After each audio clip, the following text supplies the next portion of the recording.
Bom, vamos agora então ao estudo da entropia. A grandeza termodinâmica denominada entropia, simbolizada pela letra S, está relacionada ao grau de organização de um sistema. Quanto maior a desordem do sistema, maior a entropia. A entropia e a desordem de um sistema têm a ver com a espontaneidade de processos físicos. Se a entropia e a desordem aumentam, quer dizer que o processo é espontâneo. Por exemplo, considere a queda de um copo de vidro. Esse é um processo espontâneo, em que a desordem do sistema aumenta. O processo contrário, isto é, os cacos do copo quebrado subirem sozinhos e recuperarem o copo, não ocorre, não é espontâneo e é irreversível. Outro caso é a queda d'água de barragens, que é um processo espontâneo. Nesse caso, podemos concluir que a entropia aumenta. No entanto, a água retornar sozinha para o alto da barragem não é espontâneo. Seria necessária uma ação externa, como uma bomba d'água, para realizar isso. E se fosse possível, a entropia iria diminuir. Portanto, em qualquer processo natural, a entropia do universo ou do sistema sempre aumenta. Um outro exemplo. Suponha que certa massa de água quente seja misturada com uma porção de água fria. Como sabemos, esse sistema resultante da mistura termina por alcançar uma temperatura de equilíbrio, que tem o mesmo valor em qualquer ponto do sistema. Antes de ser efetuada a mistura, teria sido possível fazer uma máquina térmica operar usando as massas de água mencionadas como fonte quente e fria dessa máquina. Isto é, a energia que foi transferida da massa quente para a fria poderia ter sido usada para a realização de um trabalho. Entretanto, após a mistura, sendo atingida a uniformidade da temperatura do sistema, embora não tenha havido desaparecimento de energia, não é mais possível convertê-la em trabalho. Isto significa que uma parte da energia do sistema tornou-se indisponível, ou seja, não pode ser usada na realização de trabalho. Para que aquela parte da energia continuasse disponível para a realização de trabalho, seria necessário que o sistema, supostamente isolado, voltasse espontaneamente às condições iniciais. Isto é, a mistura se separasse nas duas porções quente e fria primitivas. De nossa experiência diária, sabemos que isso nunca ocorre, ou seja, o processo que levou à homogeneização da temperatura é irreversível. Outra maneira de analisar esse processo consiste em observar que o sistema inicialmente se encontrava em condição mais organizada, isto é, de maior ordem, com as moléculas de maior energia cinética média, que é a água quente, separada das moléculas de menor energia cinética, que é a água fria. Depois que ocorre a mistura, o sistema torna-se mais desordenado, havendo uniformidade da temperatura. As moléculas distribuem-se aleatoriamente e trocam energia cinética entre si nas colisões. O cálculo da entropia. Para expressar quantitativamente essa característica do processo irreversível, o físico alemão Rudolf Clausius, por volta de 1860, introduziu uma nova grandeza denominada entropia. Essa grandeza, que é usualmente representada pela letra S, teria um valor que varia quando o sistema passa de um estado para outro. Essa variação, ΔS, é exatamente o que é importante conhecer, e não o valor S da entropia em cada estado pelo qual o sistema passa, de maneira semelhante ao que ocorre com a energia potencial, da qual só nos interessa a variação. Para um sistema que sofre uma transformação isotérmica em uma temperatura absoluta T, absorvendo ou rejeitando uma quantidade de calor ΔQ, a variação da entropia do sistema é dada por ΔS, que depende da quantidade de calor, dividido pela temperatura, ou também o valor final da entropia menos o valor inicial, que depende então da quantidade de calor dividido pela temperatura. Foi convencionado que quando o sistema recebe calor, temos uma variação de quantidade de calor maior que zero. E, consequentemente, temos também o ΔS maior que zero. Ou seja, a entropia do sistema aumenta. Se o sistema rejeita calor, temos a quantidade de calor menor que zero. E também o ΔS menor que zero. Logo, a entropia do sistema diminui. Lord Kelvin menciona que é impossível construir uma máquina térmica em que todo o calor da fonte seja usado integralmente em trabalho, ou seja, seu rendimento nunca será de 100%. A energia que é dissipada na forma de calor se transforma em entropia, aumentando a desordem do sistema. Temos então que o aumento da entropia é muito importante, pois sem ele nada aconteceria. Ele é responsável pela ocorrência dos fenômenos. Isso tem relação com o significado da palavra entropia, que vem do grego en, que significa em, e trope, que é mudança.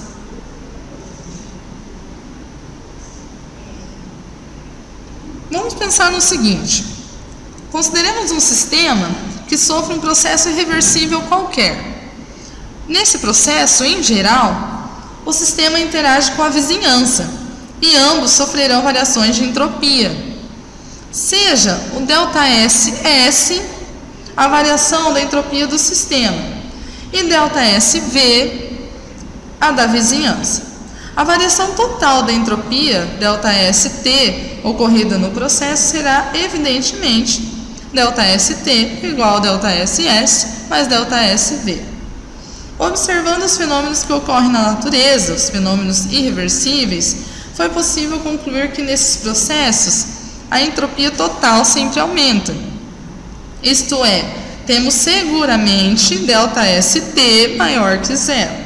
Portanto, a entropia, ao contrário de outras grandezas, tais como a energia, não está associada a uma lei de conservação, mas ao princípio de aumento, denominado princípio de aumento da entropia.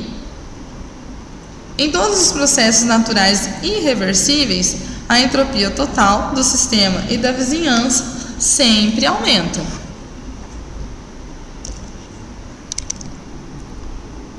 A tendência natural do universo, a desordem, pode ser medida por uma nova grandeza, que a gente considera então como a entropia.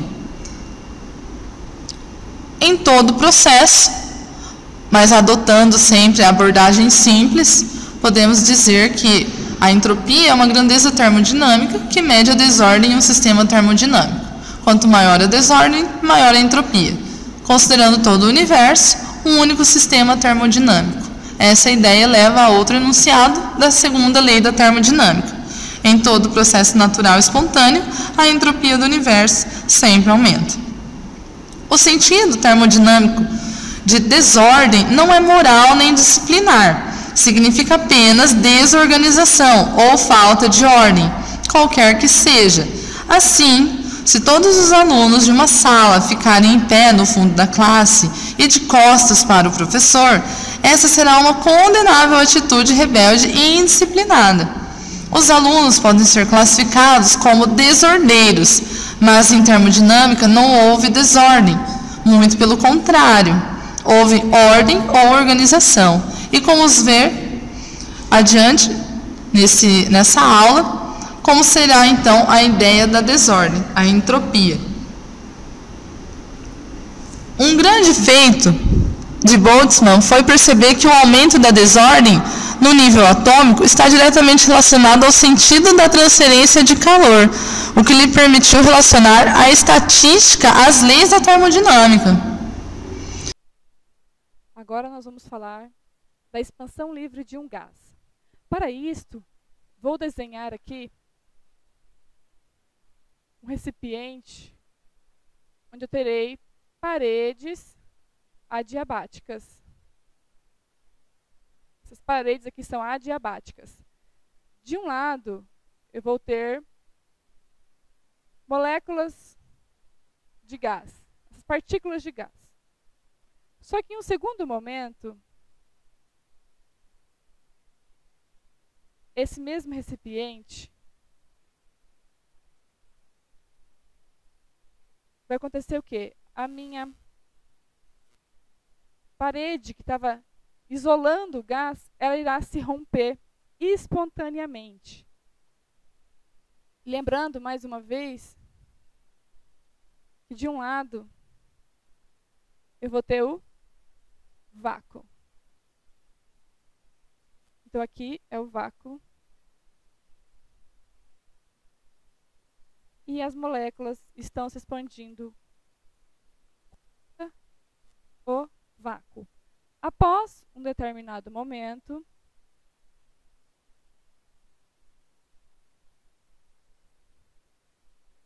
essas moléculas se expandirão totalmente, tomando conta do recipiente e entrarão em equilíbrio térmico. Agora vamos analisar essas três situações. Na primeira situação, eu posso dizer o seguinte: a parede diabática não troca calor com o recipiente, nem com o ambiente externo, então minha quantidade de calor é nula. No segundo momento, o que acontece? As partículas estão se expandindo contra o vácuo. É você empurrar o nada, você não encontra nenhuma resistência, você não tem trabalho algum. Com isso, nós também determinamos que aqui não ocorre o trabalho é nulo neste momento. E aqui, o que acontece com esse terceiro momento? Olha, eu tenho que a quantidade de calor é zero, que o trabalho é zero. Aí vamos pensar o seguinte: que a minha variação de energia, ela depende da minha quantidade de calor menos o meu trabalho. Eu sei que minha quantidade de calor é zero. O meu trabalho também é zero. Então, a minha variação de energia vai ser zero. Então, aqui eu também tenho agora a variação de energia igual a zero. Mas espera aí. Variação de energia, o que que é? É energia final menos energia inicial. Se eu não tenho a variação de energia, então eu posso determinar o seguinte, que a minha energia final vai ser igual à inicial. Logo, a minha temperatura final ficará igual à temperatura inicial? Será que esse processo é isotérmico?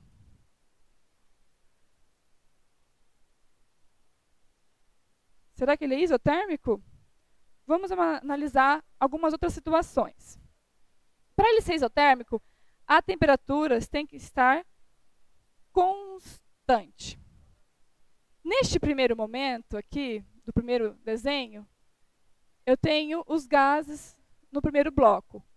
Eles estão circulando livremente e a todo ponto ele está com a mesma pressão.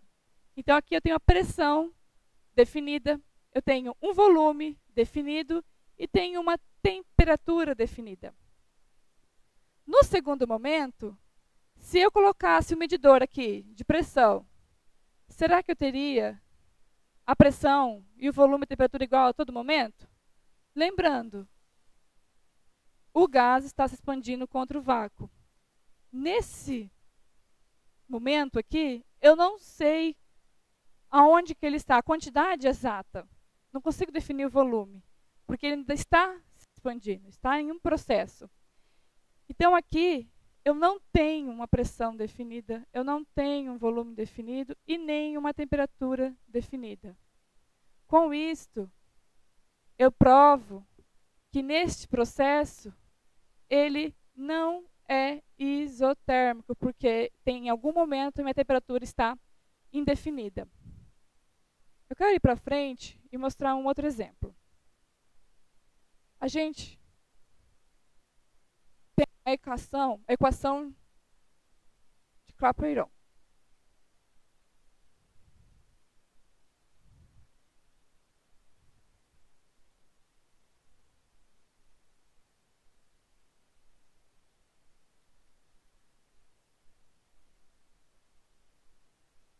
Essa equação de Clapeyron, ela fala da equação de equilíbrio termodinâmico. Como assim? Lembram que lá naquele terceiro momento, depois de um certo instante, as moléculas elas atingiram o equilíbrio e se expandiram por todo o recipiente e atingiram o equilíbrio. Então, quando a gente tem um equilíbrio, a gente pode desenhar aqui um diagrama e dizer o seguinte: é pressão versus o volume. Em um determinado instante, eu vou ter uma pressão inicial e vou ter também um volume inicial. E depois, em um determinado momento, eu vou ter uma outra pressão final e também um volume final. E o meu gás, ele vai seguir uma ordem aqui. Qualquer ponto que eu traçar, o meu gás está tendo uma ordem.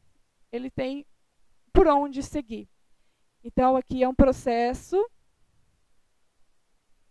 reversível.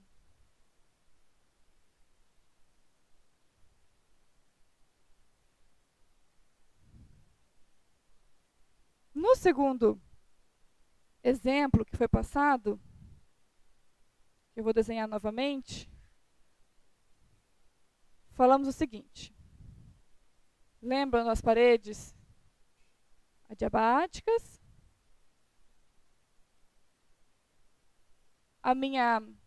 Meu anteparo se rompeu espontaneamente, os meus gases estavam se expandindo espontaneamente contra o vácuo, sem trabalho algum. Só que eu não tinha o trabalho era nulo. O que eu posso dizer aqui? Pelo diagrama, aqui pressão versus volume, em um momento eu vou ter uma pressão e um volume.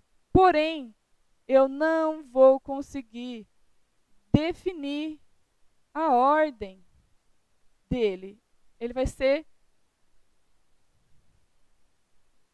desordenado, vamos dizer assim. Ele não tem um caminho.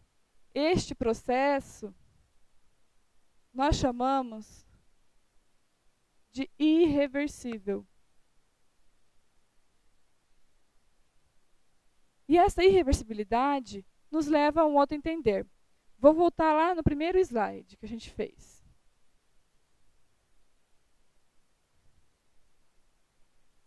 Aqui. Lembram? Quantidade de calor, 0. O trabalho, 0. Variação de energia, 0. Não era um processo isotérmico porque em algum momento aqui eu não sabia qual que era a temperatura. Pelos diagramas, eu tenho uma outra coisa a dizer. Como eu não sei a ordem, é um processo irreversível, eu digo que ele a entropia aumenta. Todo processo irreversível, a entropia aumenta. E a minha variação de entropia, ela depende da entropia final menos a inicial. Como nesses três processos a entropia ela está aumentando, então a minha entropia vai ser maior que 0.